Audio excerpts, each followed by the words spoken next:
This video is sponsored by Tokyo Treat and Sakura Co. Even if I was a little boyish when I was younger, I was still enamored by the pretty dresses, fairies, and princesses. I used to watch Barbie, Maid-sama, and Winx Club a lot, just as much as I watched Ben 10, Generator Rex, or any shonen anime being played on TV at the time. Still, one show that everybody is familiar with was something I didn't grow up with and didn't even know it existed till I got access to the internet, and that's My Little Pony. Hey guys, what is up? It is me, Rosmo. And as requested by my patron Mindhack, I watched My Little Pony, specifically the movie My Little Pony Equestria Girls. And the only thing I know that is remotely related to My Little Pony are the words friendship and bronies, which I thought was just the name of My Little Pony fans, but I learned it is in fact not the umbrella term to describe My Little Pony fans. As I keep digging and digging for information about My Little Pony, the whole just gets deeper and more confusing, and even saw the drama between bronies, Sisters, and all that jazz. From what I've gathered, it all started when Hasbro decided to launch a spin-off movie, the movie we're talking about now, from the main series My Little Pony Friendship is Magic. And the movie was released in 2013, just 3 years after the creation of the main series. I had to do some research on this because I know lickety squat when it comes to My Little Pony. So if I ever get anything wrong here, please feel free to correct me in the comments. My Little Pony Equestria Girls is set right after the 3rd season of the series, which I was only asked to watch the movie, so I'm not dipping my toe in the series. I'm not much of a series person, so let's just get something from context clues we can get from the start of the movie. Wait, no, you gotta know the context. But there's like 3 seasons before the movie. Alright, let me have the mic just for a sec. You guys will never understand what I had to go through as a brony, a Pegasister, whatever, it doesn't matter. I was just a girl well within the show's initial age demographic who liked cute, sparkly things. So naturally, I was drawn to My Little Pony with all its rainbows and sparkles and cupcakes. I was surprised to see that, whoa, looks like lots of adults were kinda into that too, I guess. Look, you're never too old to enjoy cartoons, but the things I saw back then... Let's just say I grew up very fast when I got exposed to the fandom as a little girl. Horrors of the internet aside, My Little Pony was a really solid show with interesting and likable characters and engaging plotlines. I joke about adults liking it, but it was just that well written, and no one should feel shame for liking things outside their demographic. Just don't be weird about it. By the way, Applejack Best Girl. You can fight me in the comment section about it. I said what I said. It's interesting you bring up Equestria Girls because I remember so clearly when the news first broke out about Hasbro releasing a fashion doll line and movie. This was around the time fashion dolls from rival toy companies like Monster High were at their all-time high. People... well, they weren't so happy about it. There were already tons of fan art of what people imagined them to look like as humans, and the official Equestria Girls designs? Well, they leave a lot to be desired. Also, they made Spike a dog for some reason. Bronies were absolutely outraged. How dare this toy company make products for kids and not for me, an adult man? I'm not gonna pretend that I wasn't upset about it too. Especially the dolls, man, they kinda ugly, for real. I don't know who this woman is, but that is not my girl AJ. So what happened with all this outrage when the movie and doll line finally came out? Well, I won't spoil too much since Roz here's just about to watch it. You'll hear more from me later. Whew, thank goodness you're here, because I, for one, would not be able to make this video in time if I had to watch the series. So, Twilight Sparkle feels the pressure of having the crown and the responsibility, and fears that she won't be a good leader. So that night, someone stole the crown so sneakily, so stealthy. They must be a pro at the- oh, she tripped on Spike's tail. Ah, great going. And before I go any further, you see this boy? Yeah, this lizard dragon thing? This is the bestest boy you can ever get. He is the ride or die friend, and if anything happens happens to Spike, I will flip my dog and pet my table. I love them. Twilight, I'll just call them by their first name, don't mind me, chases the thief and wakes everybody, every pony up. She then teleports right in front of her, which I didn't know she could do. And then the thief did the same thing. So, doesn't really give an advantage if everybody can do it, because when everybody's super, no one will be. Let's cut to the chase. She succeeds. Yay! Problem solved? Twilight didn't seem like she wanted to rule the kingdom, so... Princess Celestia, this tall, pretty pony with hair flowing even though there's no wind, gives the exposition on the thief named Sunset Shimmer. She studied under Celestia and... But when she did not get what she wanted as quickly as she liked, she turned cruel and dishonest. I tried to help her, but she eventually decided to abandon her studies and pursue her own path. So Twilight has to go in the mirror to goodness knows where and retrieve the crown, because without it, the other elements of harmony have no power and Equestria has no means of defense. Alright, Twilight, go on. We don't know what's on the other side. And if you don't come back on time, you have to wait 30 business days before coming back. But it's your crown. You get it. We're too busy with something else. And everybody's like, we'll go with her. No. Shh. Shut up. Go on then, Twilight. Good luck. Don't die. Bye-bye. That's not exactly what happened, but basically, yeah. Everybody has worried, sad looks on their faces because they can't help Twilight. But in the back, Spike is going bonkers, shaking like crazy and said, screw it, and jumped right in. I'm proud of you, Spike. Here's a Scooby snack. Twilight wakes up to see Spike as a dog and, like every artist, looks at hands and screams like they're being stabbed with 1,000 knives. Not me though, I love drawing hands. And honestly, as someone who is not accustomed to watching ponies on screen, I kinda like that she's in human form. Makes it easier on my eyes, in my personal opinion and experience. Then we get a scene of showing off how unfamiliar Twilight is with being human, and suddenly stands up when she realized she was supposed to be bipedal. And I just thought, why isn't she wobbling and plopping to the ground like a newborn baby, since she never used human legs before? And the next second, that scenario exactly happens, and I am happy with it. She rescues Pink Poodle 2 from Hot Sauce Hair Sally, not their actual names, but we'll get to that. Tabasco Tabby's name is actually Sunset Shimmer, who was exactly who Twilight was after. She asks Fluttershy where the crown is, seeing that Sunset was bullying her, saying that she picked up the crown and gave it to the principal. And at this point, you can already tell everybody from Equestria, the Ponyland, has a human counterpart in this world, and they all look good, except for Celestia. I'm sorry, I never say this, but I like her pony version better. There, I said it. She looks weird as a human. Principal Celestia says the crown goes to the winner of the Princess of the Fall Formal. And you know what that means. Twilight will join this random-ass school in this random-ass contest to get her stolen crown. She asks help from Fluttershy, and then she meets the other pony human personas. Pinkie Pie, the loud, energetic one, and Applejack, the country girl. Huh? Twilight signs up and we see this scene of Sunset complaining about everything being a total B word. That's right, she's a bad person. YouTube's not gonna demonetize me today. Sunset Shimmer tells Twilight exactly what I was screaming at my screen for her dumb plan. You want to be a princess here? Please. You don't know the first thing about fitting in.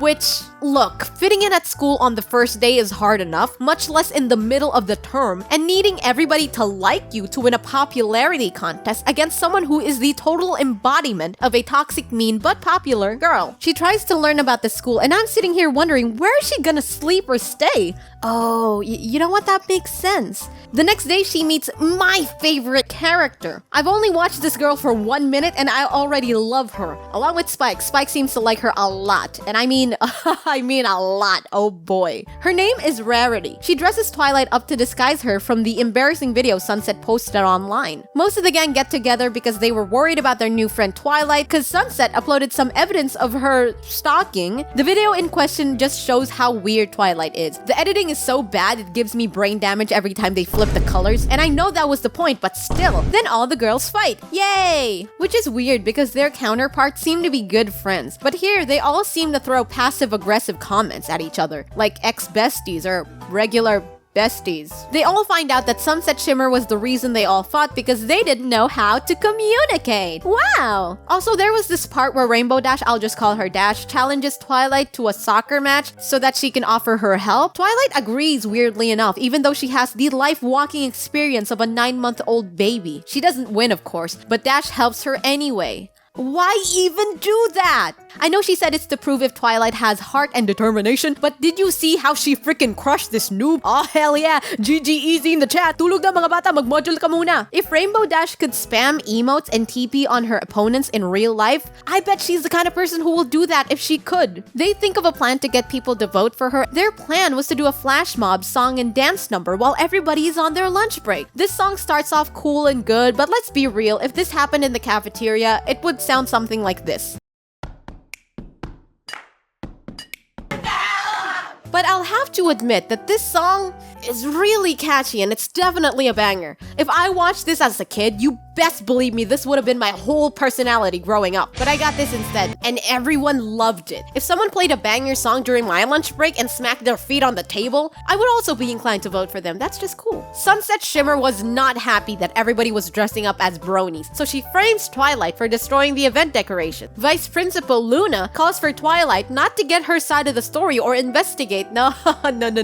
She just concludes that it was her and that these pictures are 100% authentic. And then Flash Sentry barges in and goes, "You idiot! You didn't even touch the photos! Look at this! If you were as skilled in Photoshop and Canva as I am, you'd know that these pictures are edited. I found this in the trash can for reasons. That's none of your business." Then we see Sunset's pictures of Twilight from the soccer game against Dash and just cut it. No need to ask why, but that's how Flash helped Twilight prove her innocence. And he made the bold decision to ask her to be his date, and Twilight freaks out, causing a misunderstanding with Flash, thinking that she really didn't want to go with him, not knowing she's panicking because she needs to get home by tonight, or else she'll stay there for another 30 moons. I thought 30 moons wasn't that bad, because I thought 30 moons just meant 30 nights. But then I kind of realized it meant 30 full moons. I think, correct me if I'm wrong. And looking it up, apparently there are only 12 full moons in a year, so yeah, it's kind of a long time. And also, Flash walks this embarrassment and rejection off like a Chad. No! I can't. The portal. That'll be too late. One no would have been fine. You know what they say, the worst she could do is say no. She comes clean to the girls, explains that she's a pony and all her magical beeswax, and they help her fix the decorations along with the whole school. We also get another song number that I liked. The songs are catchy to listen to. The lyrics are so campy, but I still like it. Then we get a montage of all the high school friend groups with their own hobbies and niche coming together and helping each other. This is the part where I become a contrarian and say that that never happens, but it kind of does a lot in school. Back in my school, there would be times I get to befriend different types of people: the athletes, the musically talented ones, the smart overachieving ones, the geeks, and the iPad boys whenever there was an event or a project that the whole batch has to work on. It was kind of nice to see here. They cast their votes and now the girls play dress up for the fall formal ball. I realized where the inspiration for all those My Little Pony fan art dresses came from, which isn't all that bad, but the dresses in the show aren't great. But what I hate the most about this is that I liked watching them dress up, and it makes me want to make art of what dresses I'd like them to wear, and oh my gosh, is this making me a My Little Pony fan? Sorry. They go to the fall formal ball, and Flash is still shooting his shot. He didn't even get another date. He just wanted Twilight to be with him. Look at this loyal boy. I support this ship, and if this ship ever sinks, I will sink with it. Twilight says yes. Fall formal princess was announced, and whoop-de-doo, it's Twilight. Who would have thought? But then, listen to this. Sunset's goons steal Spike, and she follows them out to see Sunset with a freaking sledgehammer, ready and waiting to destroy school property. Oh shit. Look, I know Sunset is the villain, but she's bringing a contrast to this movie that I can't help but love. These girls are all like friendship, oh my gosh, cute dresses, and she's here like...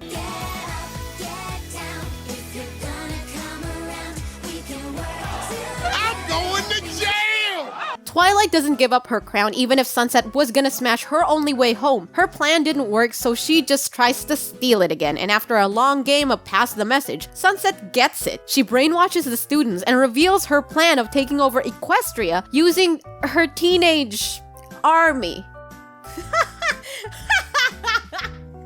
Really?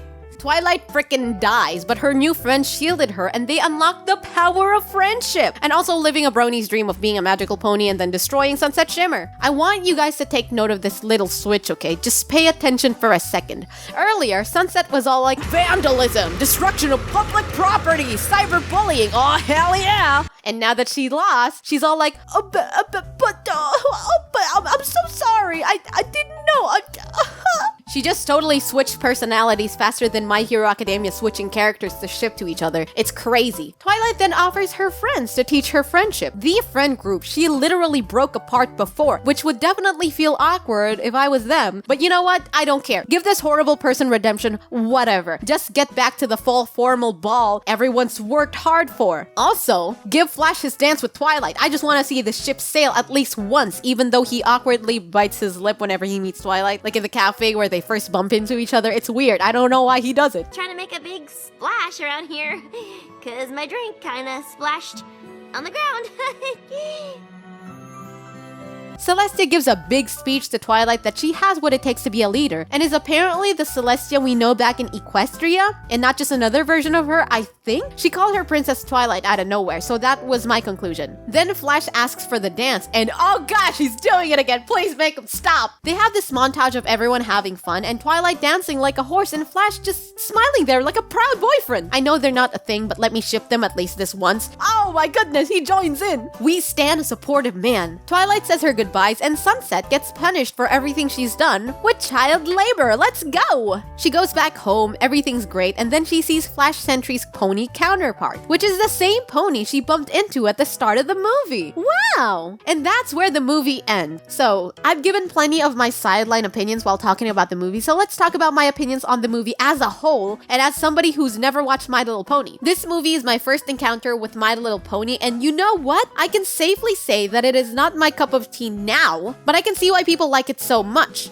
It's colorful, it has good lessons and morals, it has a little shipping involved, it has funny scenes, great voice acting, and bouncy animation. Everything I liked to watch when I was a kid. I didn't hate being forced to watch this as my job, but I don't think I'm gonna watch this in my free time. Nevertheless, I had a good time watching this. It's so cheesy and campy that you just get drowned out and just turn off your brain and watch it all because of the power of friendship. I didn't even know that this whole franchise is about the power of friendship until I saw Twilight powering up and saying this speech obviously that was leading to the magic of friendship. I was wheezing on the floor. I couldn't stomach the shonen power of friendship cliche and can't even sing the word nakama when it pops up in a song. And then I'm here watching 6 besties kill a demon with the power of friendship, and my eyes are glued to the screen. I also like that in this movie, they're all humans for the majority of the movie because I really am not used to seeing ponies. And I don't think I can watch ponies all the while taking it seriously, so them being human is a big plus one in my book. Now, before I talk about the music and the characters, I'd like to hear what a My Little Pony fan thinks or thought of this movie. That's right, I'm bringing back Manika into this to hear a brony or Pegasister's perspective on this movie. Miss me? It's me, the brony! Yeah, no, I don't go around introducing myself like that normally. So, what did I think about Equestria Girls?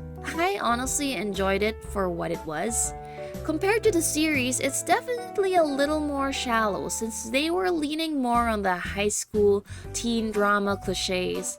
But I ate that stuff up because guess what? I was a girl going through her preteens at that time. I feel like adult fans forget that these cartoons are still primarily made for kids. We really should enjoy things for what they are. In this case, it's just a fun little movie about 6 pony humans saving the day with the power of friendship. Thank you, Manika. Now let's move on to the music, and I'm not just talking about the insert songs. I want to talk about the background music as well. Music will always set the scene and affect how you feel about what you're watching, and this movie has some of the usual types of BGM you hear in cartoons, but even if it's formulaic and nothing out of the ordinary, I realized on my second watch how much the music really affected how I felt about the movie, and noticing it now, it's really nice. They always seem to use string instruments like violin and chime-like sounds that make things more magical and light. I'm gonna sound a little cheesy here, but watching this this made me feel like a kid again, even though I've never watched this before, and therefore I don't see this through rose-tinted lenses or nostalgia, but it gave me the same feeling of when I used to watch Barbie movies or Winx. There's that magical vibe to it, that you know there will be danger and some characters will get hurt, but you know that everything will be okay and sparkly by the end, and the music plays a big part in that. Of course, let me gush about the song for a moment, because as much as I didn't want to watch this movie, the songs are bangers. They did not need to go this hard, but they did. You cannot deny that fact. I mean, just listen to this. Fix it up, yeah, it's alright. We'll get it ready by tonight. I mean, it's alright, like... Or even this song that they sang in the cafeteria scene. We'll get it ready by tonight. So get up, get down, 'cause it's gonna make a sound. If we work together, helping Twilight Sparkle win the crown. I made fun of the scene earlier, but the song is great. I heard this song on TikTok, smacked on, for some reason, Valorant edits, so this song has been stuck in my head ever since I started working on this video. You may find it sounding childish or too cheery, but let's be real. It's catchy and it's well produced. It's not even all the girls singing the melody. They're harmonizing in their songs, which makes it sound even better. But yeah, the lyrics are campy. Say what you want with this song, but it made me hyped, and I even told my brother, who was watching this with me, I swear, if Flash doesn't get a guitar solo or a riff in this damn song, I'm literally gonna pop. And guess who gets a fire guitar riff? Lip-biting, spiky-haired looking motherfrickin' Flash!